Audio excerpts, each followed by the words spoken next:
In my talk about how a fetus adapts and then eventually dies, there are acute problems that can happen to the fetus that can cause a change in its heart rate patterns, that can cause an immediate physiologic change, and this usually occurs or can occur in labor. Labor is a repetitive insult. Remember, the uterus contracts, it constricts its own blood supply to the placenta, it constricts the fetal blood supply because it squeezes the placenta itself, so the fetal blood pressure goes up.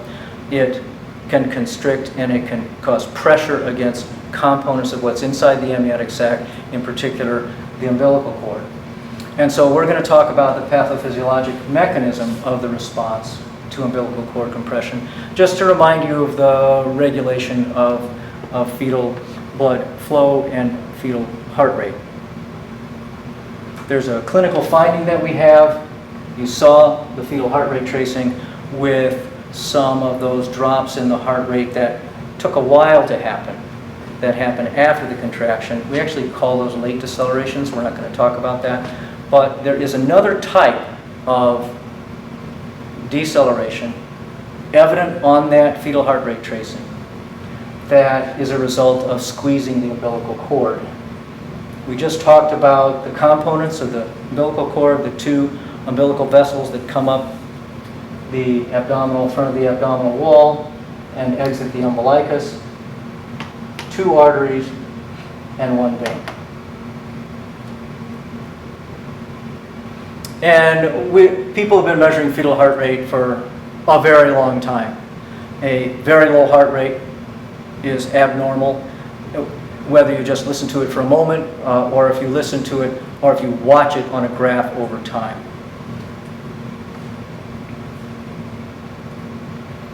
At this point, we watch the fetal heart rate over time from the moment patients go into preterm labor. There's some controversy about that we'll discuss next year. But did I say preterm labor? Any labor. Term labor and preterm labor. So I want to talk about the clinical significance in addition to the mechanisms. The fetal heart rate tracing, I showed you once before, I'll show you again. This graph is over time and measures millimeters of mercury of the uterine contraction. This graph measures heart rate, and this appears at the same time, measures heart rate, instantaneous points of heart rate, and measures it, calculates it, plots it, measures it, calculates it, plots it in microseconds over time, so we can detect minor variations in the heart rate over short periods of time.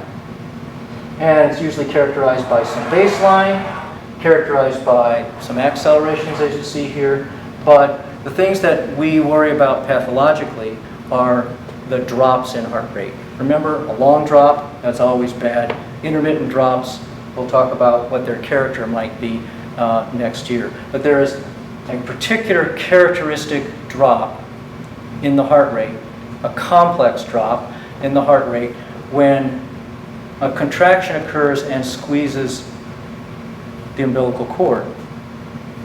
Well, this is what it looks like. We have a heart rate here, and we can measure based on the tonicity of the abdominal wall, the contractions. We can also put inside a pressure catheter that can actually measure the millimeters of mercury, zero it right. And then we listen to the heart rate. This is another type of Doppler that detects motion, as I mentioned. There's a motion detector that we used in looking at IUGR babies. This just detects motion, and all it does is it tells us when the heartbeat occurs. And then the machine says how fast it is with beat to beat, from beat to beat. And I mentioned the compression that can occur. And the problem is that if heart rate drops are recurrent, then they can cause either significant periods of the fetal heart rate, they can cause significant enough bradycardia that hypoxia can occur, and then that process that you know well about, which is acidosis, acidemia, fetal organ dysfunction. And at birth, there can be respiratory depression based on central impact, and then if the ischemia has been significant, then there can be a persistent encephalopathy, something we absolutely want to avoid. And we try to do that by making sure that we interpret these changes in fetal heart rate correctly, physiologically interpret them correctly. This again is a plot of Newton contractions, here and here. And this is a typical, what's called a variable deceleration. This complex that can be characterized as this: acceleration, quick deceleration, short period of time, another acceleration, and then a baseline.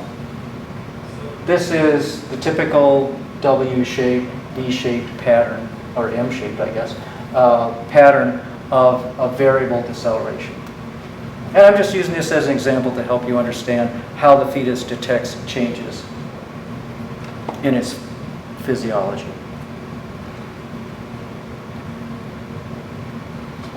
So once again, the question is, why does this complex look the way it does?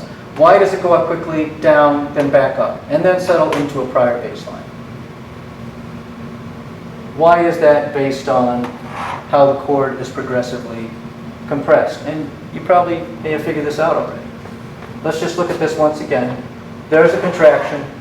There's a little bit of an acceleration, not much. And then a drop that's quick, over about 30 seconds.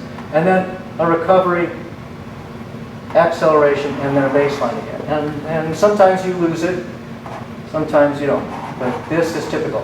One of the things we classify as variable decelerations, the way we say it is, they're variable in timing, variable in shape, variable in depth, and variable in significance.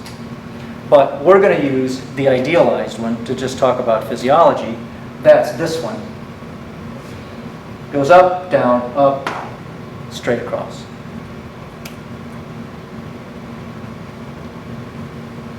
All the decelerations are vaguely mediated through central detection of physiologic state based on chemoreceptors or baroreceptors. That's how the fetal heart rate is regulated. There's a tonic interplay between this vagal regulation and the normal adrenergic state of the fetus. And that, I'll mention this, we're not going to talk about the baseline, but there's a tonic up and down because of those two efforts. One effort to raise the heart rate by the adrenergic system, the other effort to dampen down and lower that heart rate. But that control mechanism, if it's occurring under normal blood pressure, so normal baroreceptor information, or normal component of the blood supply, meaning acidosis or not, normal chemoreceptors, there's just an up and down and up and down and up and down. But something happens here when you begin to interrupt the blood supply. So it makes sense, right? You squeeze the thin-walled vein. What does that do? It decreases the blood flow to the portal circulation. What's connected to portal circulation? The ductus venosus, directly connected to what? To the right atrium. And this decreased venous return is then detected because there's a decrease in the cardiac output when this kind of decreasing cardiac return occurs, and that baroreceptor detects it. So let's go back. Remember, if the vein is contracted, it's as if you starve the heart of blood. Its cardiac output goes down, the blood pressure goes down, the baroreceptors detect it, and so they accelerate the heart. They know how to do that. It's vaguely mediated, and it's instantaneous. Again, oh, that's interesting. This is a very interesting diagram that I just noticed.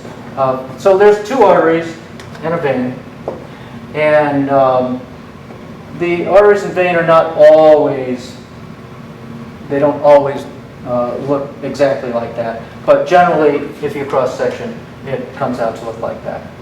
The two arteries, remember, have the blue blood because they're coming from the most deoxygenated portion of the baby, all that contribution to the descending aorta, and then the venous return comes back through that red vessel, and now we start to squeeze it.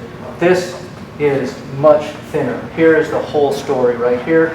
The vein is much more compressible than the artery. So first, the vein's compressed, and you detect that decrease in cardiac output, and you get a little acceleration.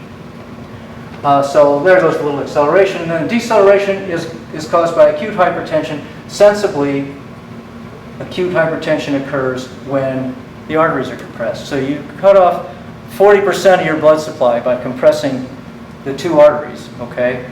So that's all the blood that's going to the placenta. You compress those in the cord, and you are going to have a deceleration. That's the usual response to hypertension. So there's hypotension and then hypertension. That drops that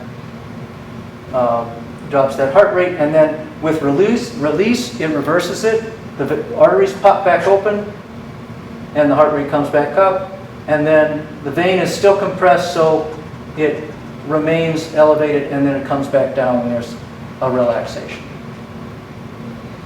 And importantly, the significance. I said they're variable in pattern, they're variable in timing, they're variable in depth, and they're variable in significance. But if these heart rate drops are recurrent, then they cause significant periods of fetal heart rate depression, decreased blood supply to all the organs, including the coronaries, including the heart, hypoxia with acidosis, and then fetal organ dysfunction. And this occurs over the course of hours in labor. And that gives you a risk of that baby developing the worst of outcomes, which is the encephalopathy. The other thing that babies will develop, and I'll remind you of what we talked about in the transition of fetal to neonatal life.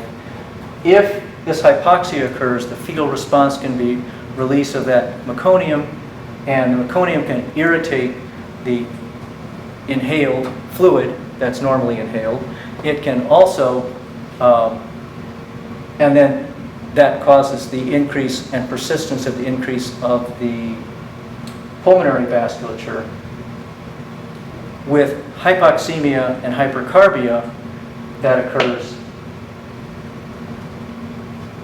also with the prolonged hypoxia, then the persistence of that fetal circulation, the persistence of that pulmonary vascular constriction occurs, and you have a fetus that remains hypoxic then after delivery, which is another complication that can result in encephalopathy even in the neonate. Worse that can happen is the fetus can and would, perhaps if we're not watching that heart rate, would develop enough acidosis and organ dysfunction that it would die. So recurrent variable decelerations that become worse and worse, they sometimes change in form to a different kind of deceleration, and you can sometimes then get a bradycardia with total cardiac dysfunction. If we didn't see that and deliver the baby by C-section, then, or by forceps, some expedited delivery, then we could result once again in a fetal death. Thanks.